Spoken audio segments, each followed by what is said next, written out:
tous les leaders des plateformes et partis politiques de l'opposition ivoirienne sont réunis ici pour un combat commun. Un combat sans merci contre le troisième mandat, pour une élection présidentielle juste, transparente et inclusive, et au-delà de tout, pour la paix, pour la démocratie en Côte d'Ivoire. Nous connaissons leur inquiétude, l'inquiétude de tous les leaders politiques, de tous les leaders d'opinion, de la société ivoirienne, devant les risques insensés, les risques démesurés pour la paix qu'Alassane Ouattara fait courir à notre pays. Nous savons leur désarroi, leur crainte de voir ressurgir le spectre de ces années de haine et de larmes qui sont encore dans toutes nos mémoires. Mais par-dessus tout, nous mesurons leur détermination, leur résolution, leur courage, ce courage inouï dont ils ont fait preuve samedi pour rejoindre le giga-meeting de l'opposition. Rien n'a arrêté le peuple de Côte d'Ivoire, ce peuple amoureux fou de la liberté.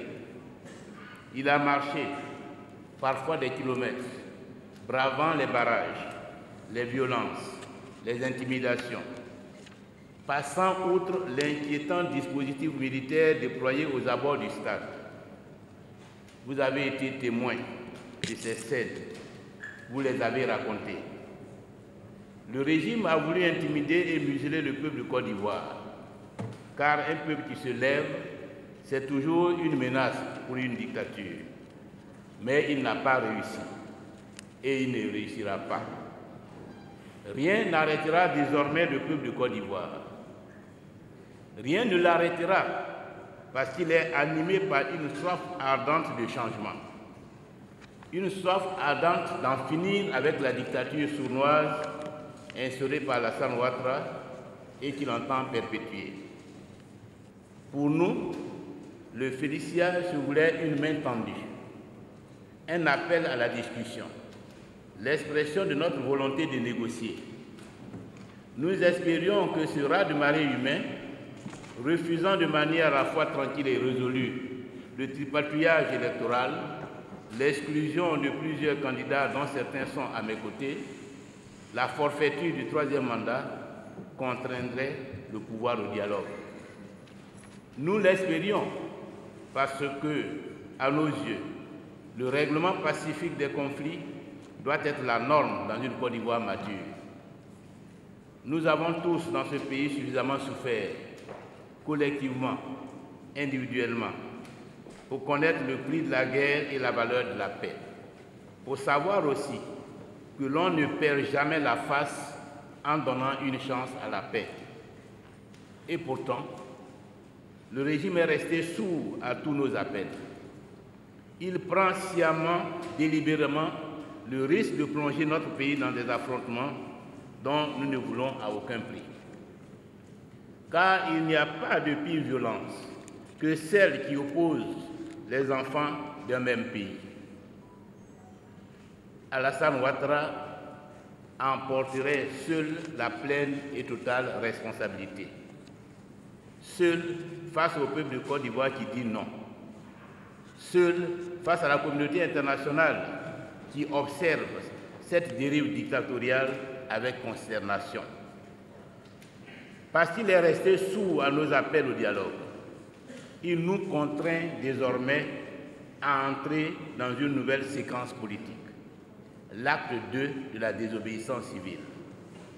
Parce qu'il se sait minoritaire et qu'il ne peut pas gagner une élection transparente et démocratique, il a décidé d'opérer un passage en force, un braquage électoral. Le peuple ivoirien a le devoir de résister pour faire barrage à la forfaiture et défendre la démocratie. Nous entrons dans la phase active de la désobéissance civile parce que nous y sommes contraints par l'aveuglement du régime. Ensemble, nous lançons un appel solennel à nos militants, nos sympathisants, nos électeurs et au-delà de tous, à tous nos compatriotes épris de justice et de liberté. Nous leur demandons avec gravité de faire barrage par tous les moyens légaux au coup d'État électoral que s'apprête à commettre un président félon accroché au pouvoir. Cette phase de la désobéissance civile vise à empêcher le convoyage et la distribution de tout matériel électoral, empêcher l'affichage électoral, empêcher les meetings de campagne, empêcher la distribution et le retrait des cartes d'électeurs, manifester dans les formes et par tout moyen approprié l'opposition au coup d'État électoral en cours.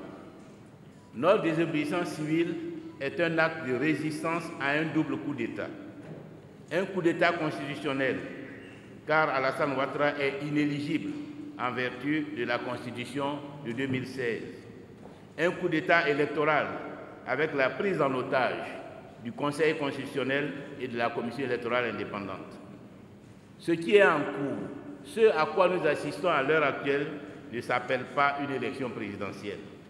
Cela s'appelle au choix un coup de force, un coup d'État, un braquage, une imposture, un simulacre, c'est à coup sûr une forfaiture. Cela ne peut d'ailleurs pas s'appeler une élection présidentielle, puisque celle-ci est rendue impossible par l'absence de représentants de l'opposition au sein de la Commission électorale indépendante. Comme cela ne s'appelle pas une élection présidentielle, le président Henri Konan Bédié et moi-même avons précisé hier que le processus en cours ne nous concernait pas. Parce que nous sommes candidats à l'élection présidentielle, la vraie, nous ne pouvons être complices ou otages de ce simulacre. Et comme les Ivoiriens veulent une vraie élection présidentielle, loyale, transparente, inclusive, j'ai confiance en leur mobilisation pour la désobéissance civile. Nous n'avons pas le droit de reculer. Ce serait trahir une cause historique, bâtir une Côte d'Ivoire vraiment réconciliée et vraiment démocratique. Nous irons jusqu'au bout, parce que notre combat est juste. L'histoire nous apprend que les combats justes l'emportent toujours. Je vous remercie. Je voudrais ici lancer un appel à mon tour à tous les militants, à toutes les militantes et sympathisants des partis politiques et associations membres de notre plateforme, à toutes les personnes de bonne volonté, éprises de justice, de liberté et de démocratie, à tout le peuple de Côte d'Ivoire, de s'abstenir de participer aux opérations de la commission électorale qui est illégale et illégitime. Nous avons le devoir, oui, nous avons le devoir impérieux de nous opposer par tous les moyens démocratiques et légaux à ce coup d'État électoral, ce coup d'État constitutionnel que s'apprête à opérer le chef de l'État sortant qui refuse de sortir et qui veut nous conduire à une énième crise post-électorale qui risque de mettre durablement en péril la cohésion sociale et l'unité nationale. Trop, c'est trop. Nous avons trop parlé. L'heure est aux actions. Chers amis, agissons maintenant. Oui, agissons maintenant pour imposer par la désobéissance civile la démocratie à ce régime liberticide. Oui, ensemble, agissons maintenant pour faire barrage à cette forfaiture. Oui, ensemble, agissons maintenant pour exiger par le dialogue la concertation des conditions d'élection libres, justes, consensuelles, inclusives et apaisées. Oui, ensemble, agissons maintenant dans l'intérêt supérieur de la Côte d'Ivoire, notre patrimoine commun. Je vous remercie.